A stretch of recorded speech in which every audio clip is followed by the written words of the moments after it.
On tonight's show, App State baseball and tennis, as well as action from the NBA. All right here, right now. This is Sports Bar.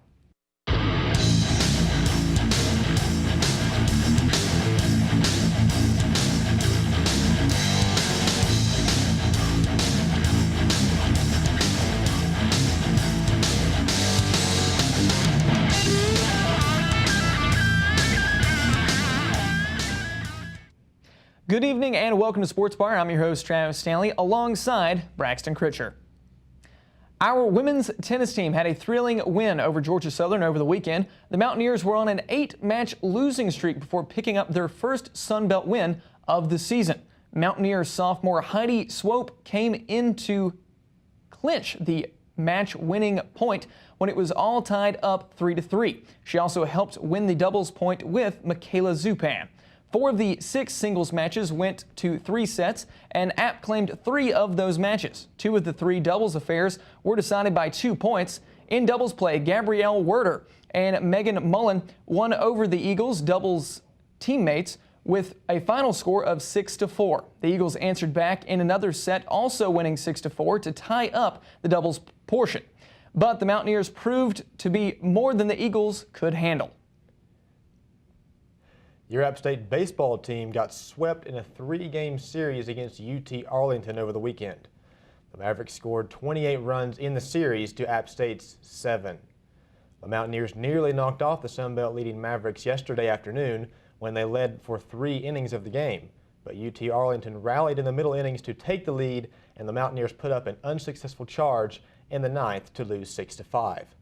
This was UT Arlington's first series sweep of the season. And for the Mountaineers, this was the first time getting swept all year. The Black and Gold will travel to former SoCon Conference foe Davidson for a singles game. They will then travel to Georgia Southern on Thursday to open a 3-game set with the Eagles. Georgia Southern is amidst a 3-game losing streak, but will look to improve on their 11-7 conference record. This is the first and only time the two teams will meet up this season, so don't miss out on the action when the Mountaineers play Georgia Southern this weekend. Up next on Sports Bar is the latest edition of Jack and Sam's Corner, so stay right here for all that and more when we come back.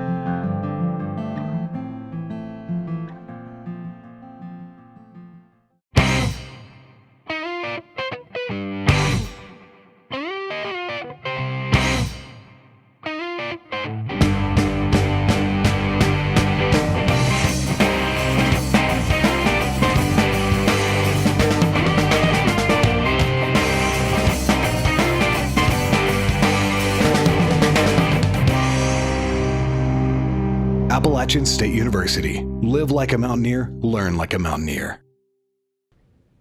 The final 3 days of the NBA regular season are here. With the playoffs beginning this coming Saturday, here are a few things to watch for before the first tip-off. The Charlotte Hornets here locally were officially eliminated from the playoff contention over the weekend, and with only 2 games remaining in the season, they will have to play a spoiler to the teams they play. The Hornets play tonight at the Bucks, who currently hold the Eastern Conference's 6th seed, and tomorrow night at the Hawks, who are sitting in the 5 slot. As for the top seed in the Eastern Conference, the Cavaliers and the Celtics find themselves in a deadlock for first place. With both teams holding a 51-29 record, the Cavaliers are set to play the Heat and the Raptors this week, while Boston is slated for the games against the Nets and the Bucks. If both teams win their final 2 games of the season, the Cavaliers hold the tiebreaker of head-to-head matchups this season. Boston lost all 3 games against Cleveland this season. Don't miss the action in the Eastern Conference as we continue the days to count towards the 2017 NBA playoffs. In the Western Conference, the story is a little different. All 8 current playoff teams have already clinched a playoff spot, and the order of those teams is also pretty solidified. The Warriors, Spurs, and Rockets have locked up the 1, 2, and 3 seeds in the Western Conference, and the Thunder, Grizzlies, and Blazers have the 6, 7, and 8 seeds respectively. The only matchups not yet set in stone is the 4 seed versus 5 seed. That is the Clippers and the Jazz, who both stand at 49 wins and 31 losses with 2 games to play apiece. And the fight for home court advantage in the first round for these two is much like that of Boston and Cleveland. The Clippers, who currently hold the tiebreaker with a 3-1 record against the Jazz this season, play at home against the Rockets and the Kings this week. The Jazz, however, play at Golden State tonight and then host San Antonio on Wednesday. Since the playoff matchups are already set for those two teams, they may rest their starters for the playoffs. But Utah will need to win both these games and hope the Clippers lose one or both. As mentioned earlier, it is now time for Jack and Sam's Corner. Let's see what they have to say about the current happenings in sports. Take a look. Thanks, Travis. Welcome to another edition of Jack and Sam's Corner. Jack, before we get started, I want to say I'm sorry to hear about your brain, but we're going to try and keep the excitement down for today. Anyway, we're going to jump right into things. The NBA winding down the regular season. History was made Sunday night. Russell Westbrook not only caps off his historic season by posting his 42nd triple-double of the season, passing Oscar Robertson's record of 41, but he leads his team to a comeback and hits the game-winning three-pointer as time expires. Jack, does this seal up the MVP race for him? For me, it has to. I mean, he's broken he's broken at least one NBA record, and he's done something we haven't seen in at least 50 years, and he's done so in great style. A lot of people are saying that he would fish for stats or that he would just kind of send in the basket for different stats, but that's not what I see. I see Russell Westbrook as one of the most exciting players to watch in the NBA today. Nobody goes quite as hard as Russell Westbrook. He's constantly running. He has the motor of of like a supercar. Sure. He runs like a Ferrari on the court. I mean, he's everywhere. I definitely think that Russell deserves this. I can see the argument for James Harden. James Harden has had an amazing season. Mike D'Antoni has finally moved him to the point guard. We've seen him really blossom as a player to where he's not only being the leading scorer on a team, but he's also being the main facilitator of the team and knowing how to run a team. So I can see the argument for both ways, but I just think we haven't seen a season like this in 50-some years. Even the Big O, when he did it, didn't win the MVP. Right. But I think that Russell deserves it. I think he's put together an amazing season. Yeah, and speaking to the whole stats padding discussion, I believe it was in the game last Friday, I think it was, he missed out on the 42nd triple-double by 1 assist, and a reporter asked him, were you looking for assists there at the game? Were you trying to get that assist? And he said, in slightly more colorful language, he said, I was 6 of 25, so someone else has got to score when I can. And I think that's the great thing about Russell is he can do anything at any time. Yeah. In this MVP race, there were 4 people in consideration. Sure. I early on thought that Kawhi Leonard had a really good shot at becoming the MVP because he does it so well on both ends of the floor. But I think that Russell was really pulled away here in the last couple months. And James Harden, not that he's had a bad season, but he has consistently come out with more and more qualifiers to what makes an MVP. And recently he said that wins should matter the most when it comes to an MVP race. And my thought on that is I don't actually understand why he's saying that, because the 4 people that are up for MVP are all playoff contenders. They're the Thunder probably the least of those as far as playoff contenders. They all have winning records. If you take James Harden off of the Rockets, they're still a 500 team. If you take Russell Westbrook off of the Thunder, they don't have a team. They probably don't even have a franchise in Oklahoma City anymore. I think James Harden is he's still as important to the Rockets as Russell Westbrook is. Oh yeah, I'm not denying that. I don't think if you take James Harden off the team, I don't think they're a 500 team. But they have so many more weapons than the Thunder do.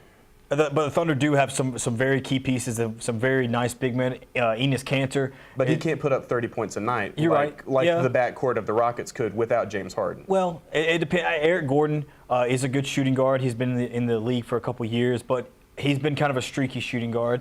Some nights he'll come out and he'll put up 30 points. Other nights he'll come out and he'll put up only 9 points. So I don't think he's not as consistent. And I think if you did that, I don't think the Rockets would be in the place without James Harden. I'm not saying but I that they don't would be think- in the place they are without James Harden. I'm just saying that if you took James Harden off of that team, they still have a good enough team to be playoff contenders.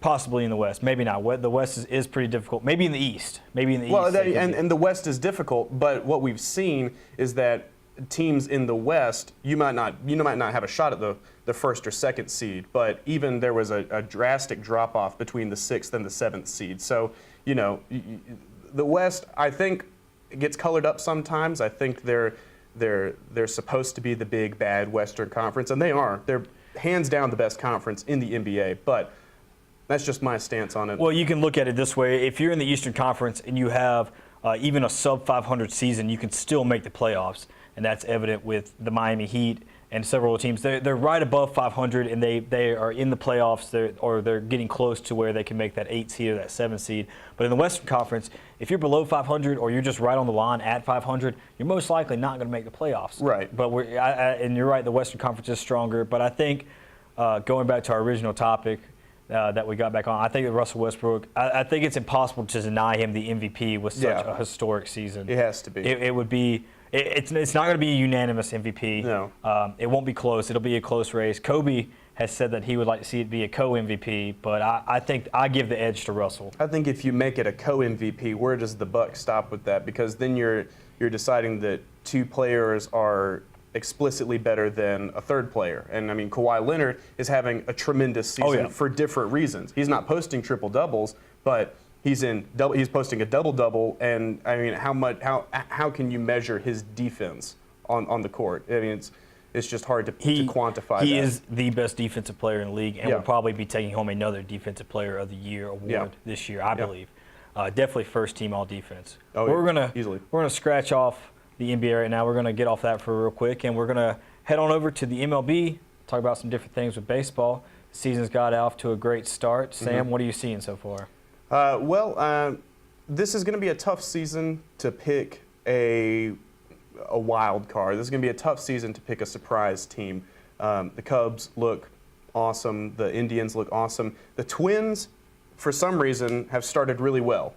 Do I think it's going to last? No, I don't. I do not think that they will have that great of a season, but they're off to a 4-1, 5-1 start so far. So, Again, it's still early on. Sure, though. and the same thing for the Diamondbacks. The Diamondbacks are the highest scoring team in the MLB right now, but we're 6 games into the season? I mean, the Reds are 4-2. I know that won't Well, last. yeah. So I look to all of the favorites in their divisions to win easily most of the time. I don't think it's going to be a really surprising season. I think we're going to see a lot more home runs. I think the year of the pitcher is over. I do. Even with the smaller strike zone, you think? Yeah, I do. They're speeding up the game, so they're taking away the pitcher's ability to get batters out of their rhythms. If you get into an 8 or 9 pitch at bat, sometimes the pitcher would just take a walk around the mound, collect himself, throw the batter off a little bit. But since they're kind of moving away from that, making it a more viewer-friendly game, I think you're going to see more batters winning, higher ERAs in most circumstances. Obviously, you have Clayton Kershaw's and Madison Bumgarner's and Chris Sales that are going to go out and pitch well most nights. So I agree with you there. And we're going to switch real quickly from the MLB. We're going to go to the NHL now. Sam, I know you're a big NHL guy, big fan. Right. The playoffs are getting ready to start. They've been set. Yep. Teams are looking to get into it. Who do you think is going to win it all this year? Well, personally, I've got a Washington Capitals, Chicago Blackhawks matchup in the finals. I do think it's the Capitals' year to take it all. They've got Alexander Ovechkin. They added Kevin Shattenkirk at the deadline just to bolster the blue liners. So Braden Holtby is playing out of his mind like he has the past couple years. But they don't have an easy matchup in the first round. They play the Maple Leafs, and they come from a tough conference. So if they meet up with the Columbus Blue Jackets, who also Sergei Bobrovsky might be the best goaltender in the NHL this year, they meet up with one of them, anything can happen. All it takes is a goalkeeper to be on his game for 3 or 4 games to really spoil a season. But I like the Blackhawks out of the West. They added Johnny Oduya at the trade deadline, just got a lot more mature. A lot of rookies playing with them, but Stan Bowman, their GM, has an uncanny knack of of finding the right guys and fitting them in. You know, with Artemi Panarin, who took home the Rookie of the Year last year. You know, I think they're in really good position to come out of the West. We're going to switch off from the NHL to our final topic right now. Recently, the NFL has announced that the Oakland Raiders will be making the move to Las Vegas and will become the Las Vegas Raiders. What are your thoughts on that, Sam? How do you think professional sports are starting to move more towards Vegas, along with the NFL? The NHL has decided to put a team there. Yep. What are you starting to think about that? Well, first things first, I feel bad for the city of Oakland. I mean, that has been, they've had their ups and downs, but the Oakland Raiders have been a staple of the NFL for, I mean, long since we've been born. So I feel bad for the city of Oakland. Even through their ups and downs, their fan base has remained supremely loyal. I think jersey sales for the Raiders are still in like the top 5, even when they're having a sub 500 season. But along that vein, I think it is a really good thing. I think for a while there you saw a hesitance to branching out and expanding the season, expanding where these teams can go. Las Vegas seemed like a logical choice. I know that a lot of people are worried about the gambling thing, and the NFL is still going to be very strict about gambling policies, as will the NHL. But And this is not something we have to worry about for a couple of years now for the NFL. The NHL will be there next year. They're going to have an NHL entry draft just for the Golden Knights, as it were. So I think it's a good thing. I really do. I think Las Vegas is a place that has, you know, it's not so much Sin City anymore as it is it's almost more of a family town now. And it opens up the ability for it to be more of a family town because now when you bring the kids along with you to Vegas, you can take them to either an NHL game or you can take them to an NFL game. And you know, this not only does it open up the market for Las Vegas, but this could open up the chance for the NFL to look towards other cities, not just in the U.S. This could be their chance to really expand. There have been talks about them moving a team to London. Mexico City has also been one of the big ones. So that'll be really interesting to look and keep track of. I like the move, but I'm also with you on the track. I feel bad for the city of Oakland. There's so much history there. You know, and just when they started turning things around. A franchise know. that has been, you know, hasn't really been that great since John Gruden was the head coach of it. You know, since they went to the AFC game and lost on the Tuck rule. A franchise has been a little bit downhill, but they've been on the ups. Derek Carr is a great young quarterback. I think he's one of the best young quarterbacks in the game. And if he doesn't get injured last year, they might make it to the AFC Finals. I know, exactly. That could have been a great team that could have actually made a lot of trouble in the playoffs. And they still did pretty well in a game. They stayed in a game even without their star quarterback. There's talks that they might have a homecoming with Marshawn Lynch, which would be amazing. That would have been amazing for the city of Oakland. I believe there'll be one more season in Oakland. I think last I heard, they were scheduled for 2 more seasons in Oakland with a 3rd one pending because the stadium in Las Vegas won't be ready until 2021, I want to say, or 2020. Well, it'd be a nice send-off if Marshawn could come back for a couple more seasons. Hopefully Derek Carr comes back healthy, and they have a lot of good young talent with Amari Cooper. Michael Crabtree is always a great wide receiver, and also Khalil Mack is one of the best linebackers and defenders in the NFL. So that'll be really interesting to see for these next couple of years, and who knows, maybe it'll play out really well. I hope it does, but I do feel for the city of Oakland. Well, that's all the time we have this week. Thank you so much for watching, and back to you, Travis. That's going to do it for this week's episode of Sports Bar, but thank you again for joining us. Always be sure to keep up with our social media pages for update news on all levels of sports. We'll see you next time, same place, same time for an all-new episode of Sports Bar. For Travis Stanley and everyone else behind the scenes, I'm Braxton Critcher.